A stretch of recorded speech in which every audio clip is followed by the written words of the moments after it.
Alam mo, hindi ko magets, ha? Wala naman tayong ginagawang masama, pero bakit kailangan pa natin magtago sa daddy mo?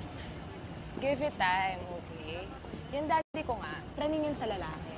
Akala niya lahat ng lalaki, pati yung nagde-deliver ng mineral water sa bahay namin, nanliligaw sa akin. Ano niya isipin yun? Daddy ko yun. Of course, gandang-ganda sa akin. Bakit? Bakit ikaw hindi ba? Alam mo, palabiro ka talaga. Alam mo, hindi ka rin gandang-ganda sa akin. Bakit ka magtsatsagang magtago sa auntie mo para lang i-date ako? O, ba't naman nadamay auntie ko dito? Si Raulo ko talaga, no? Of course! Kaya nga nababaliw ka na rin sa akin, di ba? Alam mo, tama na yan. Aminin mo, nababaliw ka na rin sa akin. Umaming ka! Nagutom ako. Alika, ano ba gusto mo dito? Kanina pa ako naghahanap ng restaurant, eh. Good afternoon. Hi, miss. Table for two. Oh, okay. This way. Oh my gosh, we have to go. You have to go? We have to go. We have to go? Pararating na natin. Kasi, we have to go. We have to go? We have to go? Ari!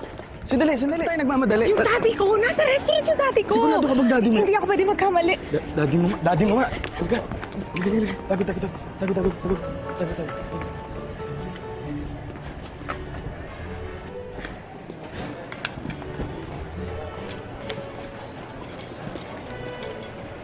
Sir, sigurado ba kayo anak niyo nakita niyo?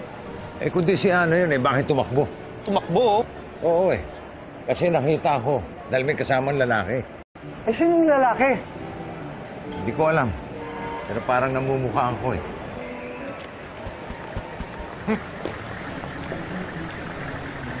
Sinundan niya yata tayo eh. Wala na yung...